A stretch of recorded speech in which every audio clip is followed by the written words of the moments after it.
Hej venner. Skal lige hen og hente lidt røg.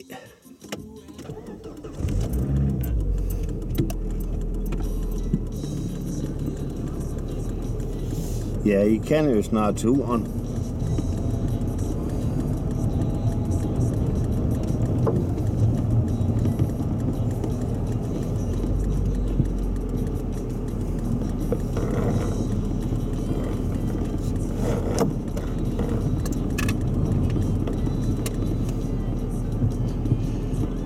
Så snakkede de ellers om, at sommeren var slut. Og man skulle jo tro, det var midt i august. Hvor er det flot.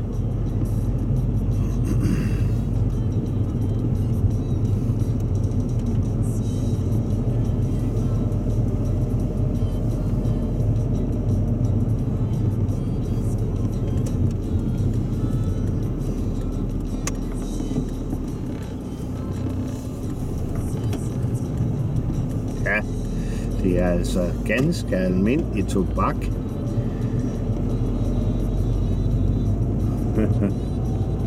Hvis der er nogen, der skulle ske at misforstå, når man siger røg. Der findes jo en masse andet end lige almindelig røg. Så vi der forstået. Nå, ja, det var fint. Det er altså rigtig godt vejr at rydde ukrudt i.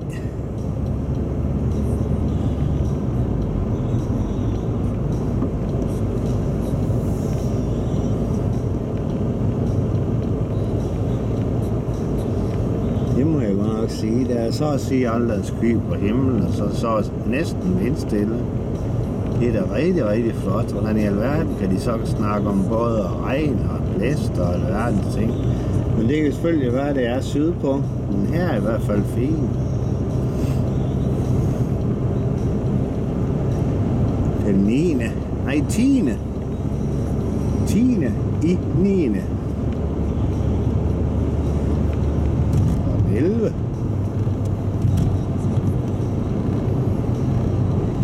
Det er det flotteste vejr, der har været i mange, mange dage. Ja, vi skal jo som sædvanligt til venstre her. Det er lige før bilen kender turen af sig selv.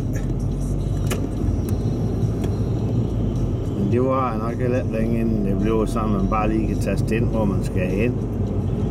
Og så sætte sig tilbage. Og så alligevel, der går nok alligevel en år, inden man kan det. Det er vist kun DSB, man kan gøre det ved nu. Og i busser og taxa og den slags. Men i sin egen bil, det går ellers for nemt, hva'? Hvis man var et eller andet sted henne til en fest eller et eller andet, så bare, og man har fået en par glas vin til maden, så bare lige taste ind, eller tryk på hjemadressen. Så kan man ellers lige tage en morfar på vej hjem, mens bilen kører hjem. Det går ellers for fint. Eller sidde og snakke lidt med dem, man er med. Har med. Men der går nok alligevel en år endnu. Må det ikke? Det er da godt nok imponeret over. Hvad søren, du holder dig helt stille. Nej, det er altså for højt, det der. Den tager vi lige forbi. Den kørte kun 20 km i timen. Det var sådan lige i underkanten efter mit temperament.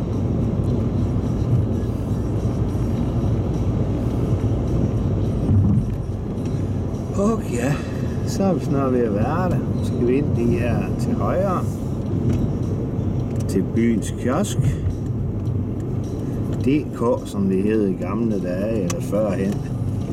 Ja, der holder næsten altid en lastbil, der er ved at skal have et eller andet last af. De må jo have en godt salg. Så det var endda en dame. Hold da op, det er da ellers lidt sjældent, man ser det. For at diskriminere, men det er der. Chauffører, altså den slags fragtchauffører, det plejer der at være sådan nogle store, velvoksne mænd. Cirka 2 meter over skulderen. Smutter lige ind i kiosken. Så er jeg tilbage. Klip. Det var det.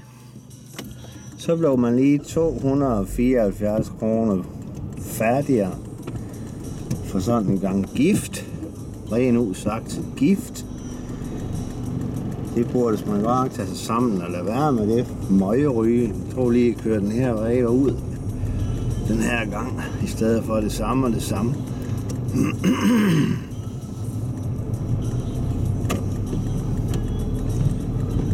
Op igennem trækvarter, og der sådan det blev kaldt Bøgevej, Lindevej, Birkevej og så videre. Hen af Lindevej. Det var Birkevej til den anden side. Nu det er træer det hele heroppe i det gamle kvarter.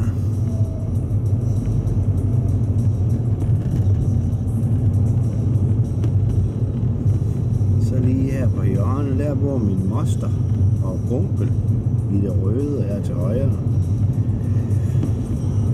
Nu er de kun 2 søskende tilbage.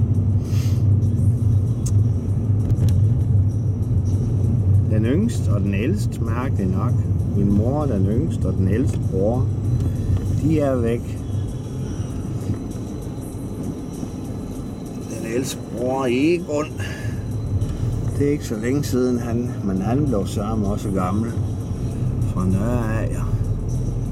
Mor hun døde alt for tidligt. Hun var jo kun nogle 60, og han var langt op i 80'erne. Egon der boede i Nørager. Han var helt fodboldtosse.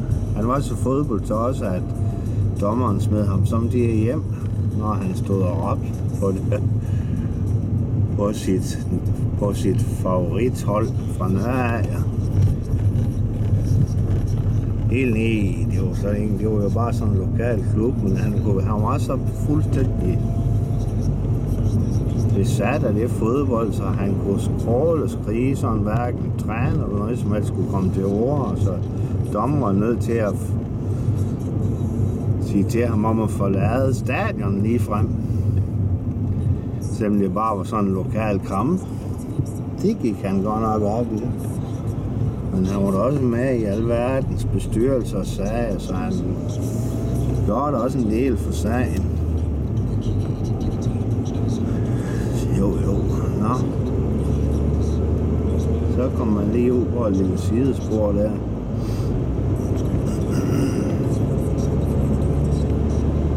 Nej, det må jeg bare sige endnu en gang. Det var dog det flotteste vejr. Det ville godt være, at man skulle lige tage og køre sig en tur i der. Prøve at se, om der er noget dyr rundt om. Man kunne filme hvor flot dyr og vildt.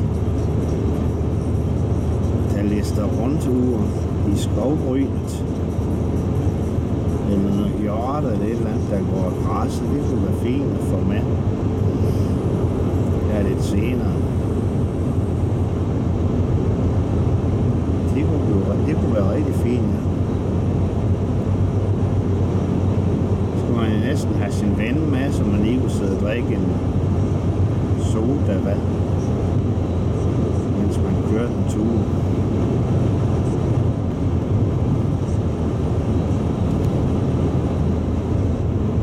Man havde jo pandehudebetændelse, som I måske ved, hvis der er nogen af jer, der har set den video. Jeg har slet ikke snakket med om siden, om det der antibiotika, han fik, om det har fået skåret ned. Det var der næsten håb for. Han havde bare skidt den der og lov at køre ned på lægehuset til lægen. Der var han skidt til fast. Men det hjalp da lidt allerede efter et par timer. Han havde ellers bestemt, han ville med nogle steder, men det endte med, at vi kørte en lille tur. Så efter et par timer, vi har sad og snakke hjemme med ham. Så de må da have hjulpet lidt. For han var ellers klar til bare at gå hjem og lægge sig lige så stille på hovedet. Det var jeg ved at eksplodere.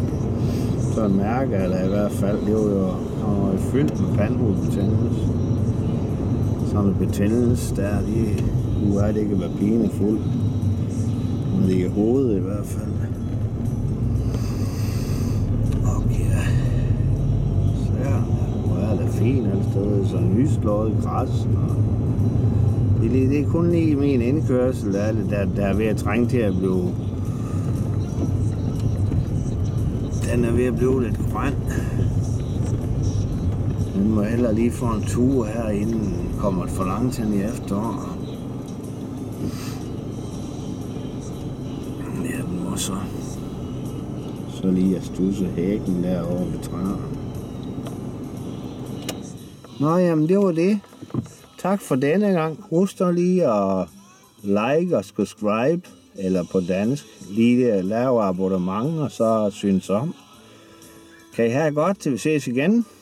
Hej hej. Ja, har jeg forresten blevet klæbe. Hvad synes I om det? Der skal jo meget til at pynte for sådan en gammel fjæs. Ja, det kan nok blive meget bedre. Hej igen.